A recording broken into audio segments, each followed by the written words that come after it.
Fala pessoal, sejam todos bem-vindos. Vamos aqui para mais um conteúdo, mais uma notícia trazendo para vocês as últimas informações diretamente de Brasília. Pessoal, vamos aqui com comentários do Braddock Show, já deixando os créditos ao canal do Braddock Show na plataforma do YouTube.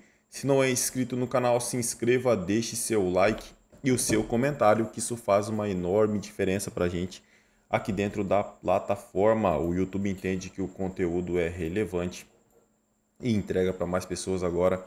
Sem mais enrolação, bora para mais um conteúdo. É muito importante a vitória do Trump para a direita no mundo todo. Acima de tudo, né, mostrar uma espécie de retorno depois da tentativa do sistema de moê-lo, destruí-lo, empichá-lo, matá-lo. Não vou dizer que foi o sistema, mas enfim. Um case, uma história de superação incrível. Então isso exala, isso é contagiante, né? Além, claro, do que ele pode fazer com o poder na mão, na Casa Branca. Ele pode fazer bastante coisa. Ele pode fazer coisa, inclusive, contra o sistema corrupto e autoritário no Brasil. Então, é muito importante. Acho que a fala do presidente Bolsonaro foi na veia, foi no ponto, né? É a maior esperança que eu acho que os brasileiros de bem deveriam ter hoje. É na vitória do Trump. Porque se esperar direita caçabista, Davi Alcolumbre, Lira, Tarcísio mesmo, não vai. Dali não vem nada contra esse arbítrio todo, essas prisões ilegais, a censura. Esse pessoal está todo meio compromissado ali com a volta do Teatro das Tesouras, e não é o que a gente quer. A gente quer a volta do Bolsonaro, como o Trump voltando lá. A gente quer a direita que se mostra outsider, contra o sistema, não parte do sistema por excesso de pragmatismo que o canguru recomenda. Então, de novo, é importante traçar a linha e ter uma postura mais firme do ponto de vista de valores. O Trump fez isso. O Bolsonaro está fazendo isso, em que pese, em alguns momentos, parecer que ele aderiu, mas não aderiu, é porque ele está de mãos atadas e está sobrevivendo. O Trump vencer é o que pode, inclusive, dar uma certa esperança e um gás maior aos bolsonaristas no Brasil. Então, é muito importante. O Lula já disse que está torcendo para a Kamala Harris. O Guga Chakra, oi Guga, condenou, porque é uma postura pouco republicana, né? Puxa vida, o Lula ajuda a ditadura cubana, leva o Irã para o BRICS, recebe navio do Irã no Brasil, e o Guga faz uma notinha no Globo dizendo que isso não é adequado, um presidente apoiar oficialmente um candidato. Enquanto isso, o PT está fechado com o Partido Socialista Americano, que diz que a democracia é uma farsa, que a eleição é para inglês ver. Então, olha, Bolsonaro está lúcido, é isso mesmo. Vamos torcer muito para que o Trump vença essa e, junto com o Elon Musk, comece a lutar para reverter a situação do Brasil.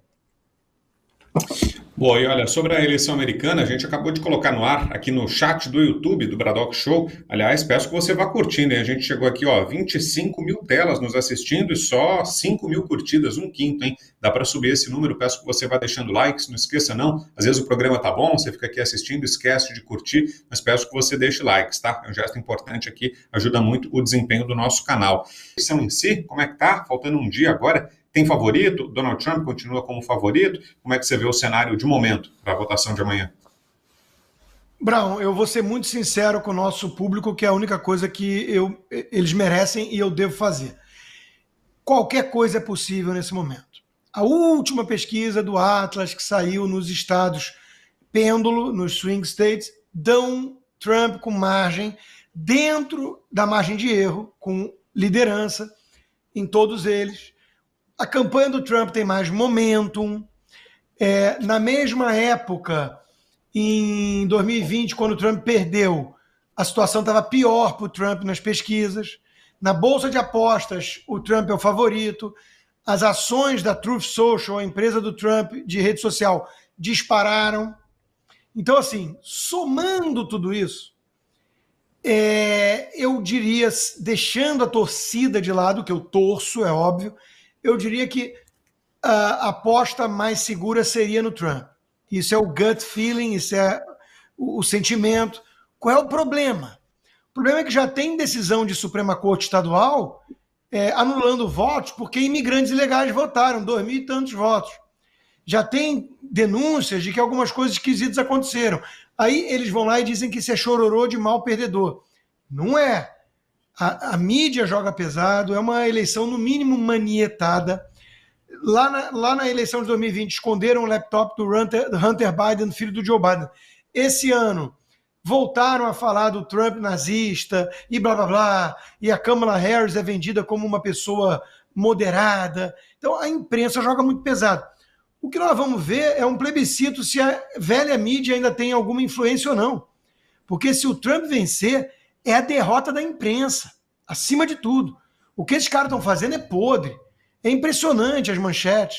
Né? O Trump é perigoso, e não sei o quê. Porra, esquecem que ele teve no poder há pouquinho tempo, não vai acontecer nada disso. E a Kamala Harris, moderada, o otimismo, a estabilidade, olha as palavras que eles usam para se referir a Dilma americana.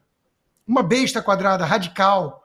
Então, eu diria o seguinte, a probabilidade maior é o Trump vencer. Tem um pouco de torcida nisso, talvez, mas analisando friamente os fatos. Agora, qualquer coisa é possível, Brown. Tudo pode acontecer. Boa. Ô Salles, e de olho nisso, né? Até hoje tinha algumas notícias dizendo que o Palácio do Planalto está com medo do resultado, que vê a possibilidade da vitória do Trump. Imagino que aí tem informações, né? A equipe de assessoramento do Itamaraty, né? Então, o próprio governo brasileiro está trabalhando com essa possibilidade e preocupado, né? Um sinal de alerta ligado em Brasília com a possibilidade de vitória do Trump. Será que seria ruim, assim, para o Lula, uma vitória do Trump? Tem possibilidade, por exemplo, de sanções econômicas contra o Brasil? Como é que você vê esses possíveis cenários a partir de amanhã? Eu acho que vai complicar muito para o Lula, não só. Eu não acho que não é nenhuma questão de sanção econômica, viu, Brown? Eu acho que, de fato, os pleitos do Lula mundo afora, né, a participação, a própria COP que o Lula está trazendo para o Brasil, lá em Belém, né, quando você pensa que os Estados Unidos, sob o Trump, não vai dar para o Lula o suporte que o Joe Biden ou a Kamala Harris dariam para a COP lá em Belém, só por aí você já vê que o Lula dançou, né? Você vê as posições que o Lula adota com relação a Israel vão ser muito mais criticadas e eventualmente até retaliadas pelo governo americano. A atitude que o Lula toma em relação ao Putin também não vai passar desapercebida junto ao governo americano. A relação que o Lula tem com os seus vizinhos aqui latino-americanos, em especial o Maduro, não será ignorada, ou Cuba, por exemplo, não será ignorado por um governo do Donald Trump. Então, de fato, para o governo Lula, é uma preocupação, sim, é uma dor de cabeça enorme. Para nós brasileiros, é um consolo, é um alento, né, é uma luz no fim do túnel você ter o Donald Trump sendo eleito lá nos Estados Unidos. Ou seja, o que é bom para o Lula é ruim para o Brasil. O que é bom para o Brasil, graças a Deus, é ruim para o Lula. Boa. Mudando de assunto, daqui a pouquinho a gente volta com o resultado aqui da enquete. Peço que você vá participando aqui no nosso chat. Quem vencerá a eleição nos Estados Unidos, Donald Trump ou Kamala Harris? Olha só, Ministério da Saúde incinera vacinas vencidas. O Ministério da Saúde realizou a incineração de vacinas que atingiram o prazo de validade. Essa ação levanta questões sobre o gerenciamento de estoques e a eficiência do governo na distribuição de imunizantes pelo país. A gente tem aqui uma tabela que mostra justamente, pode colocar, por favor, Cláudio, a quantidade de vacinas incineradas só nesse ano. E aí tem vacinas das mais diversas. A gente não está falando só de Covid, não. Pelo contrário, vacinas contra várias doenças, BCG, febre amarela, febre tifoide. A lista é grande. Tudo isso são vacinas perdidas, armazenadas no Brasil, que foram perdidas, passaram do prazo de validade e precisaram ser incineradas. E a gente tem uma postagem também do Dr. Francisco Cardoso, que ele reproduz uma outra postagem do Dr. Ricardo Zimmermann, me parece. Pode colocar, Cláudio, por favor, pode avançar para a próxima. Crise sem precedentes no fornecimento de vacinas para as crianças brasileiras e quem está protestando e cobrando as autoridades sanitárias? Sim, isso mesmo, os médicos bolsonaristas anti-vaxxers. Os tarados por vacina da Covid sumiram quando acabou o patrocínio da Pfizer. Tudo continua o mesmo na curiosa história das tragédias humanas. É uma postagem do Dr. Ricardo Zimmermann, compartilhada pelo Dr. Francisco Cardoso. Queria te ouvir, Salles, sobre esse quadro, mais uma, né, contradição entre discurso de campanha e governo. Na campanha foi uma das principais bandeiras a questão da saúde, a vacinação, o genocídio de Bolsonaro. Agora, durante o governo, o que a gente está vendo é o exato oposto, né? O governo é que está lidando da pior forma com um gerenciamento de vacina, né? Pois é, não é nem só na questão das vacinas. Evidentemente, essas vacinas, a postura do Ministério da Saúde no governo do Lula é uma postura vergonhosa, uma postura incompetente, completamente desconectada do que eles diziam que era o governo da ciência, do conhecimento, o fim das trevas e tudo mais. Mas a postura do governo Lula é contrária àquilo que ele pregou na eleição em tudo. Veja só, ele pregou que ia pacificar o país. Não pacifica, ao contrário. É o governo que gosta, é o presidente e o governo que gosta de gerar atrito, perseguir as pessoas, revanchista, né? Criticava a história do orçamento secreto. Está deitando e rolando com a história do orçamento secreto. Outra coisa, falava dos sigilos dos documentos. Está colocando tudo em sigilo. Lista de passageiro de voo para a Europa com a Janja, sigilo. Despesa do não sei o que lá, sigilo. Tudo é sigilo, tudo é sigilo.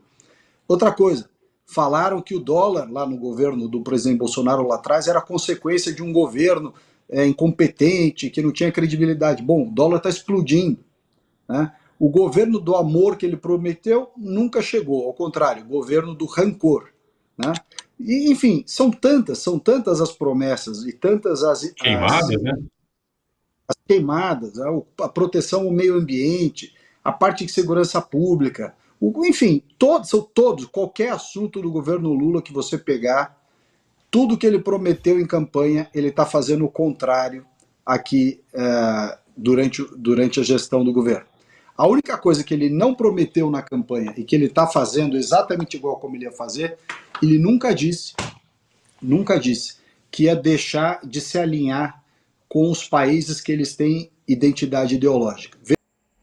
É isso aí, pessoal, e vamos aqui para mais uma notícia. Entre 27 moedas, real foi a segunda que mais perdeu valor em 2024. Em um ano, o levantamento aponta que o dinheiro brasileiro recuou 16,21%. O real, entre 27 moedas monitoradas, foi a segunda que mais se desvalorizou frente ao dólar em 2024, com uma queda de 16,21%, segundo dados da consultoria Elos Aita para o portal Metrópolis. No acumulado do ano até 31 de outubro, a moeda brasileira perdeu apenas para o peso argentino, que recuou 18,40%.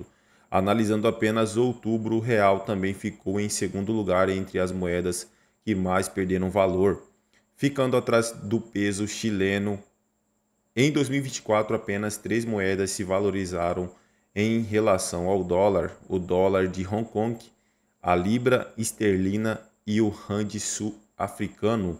Nesta sexta-feira, 1º de novembro, o dólar registrou alta sobre o real, chegando a 5,82, com picos de 5,83, com uma valorização de 0,77% no dia. No fechamento de outubro, o dólar estava cotado em 5,78. Analistas apontam que fatores globais e locais. Nesta semana, um dos principais pontos é o aumento da percepção de risco fiscal no Brasil. Esses elementos elevam a incerteza e pressionam o câmbio, alimentando a valorização do dólar sobre o real. Disparada nominal do dólar é o maior desde o início da pandemia no Brasil em maio de 2020. Só que agora não estamos em uma pandemia, né? O que o senhor Lula e o senhor Haddad têm a dizer sobre isso? Nada, né? O que eles fazem é correr da responsabilidade, né, de de pelo menos fingir que está tentando fazer alguma coisa pelo país, né?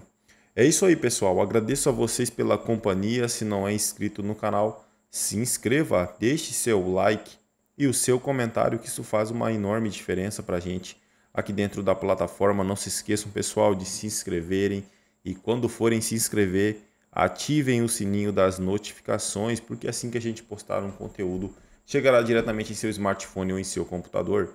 Desde já agradeço, valeu!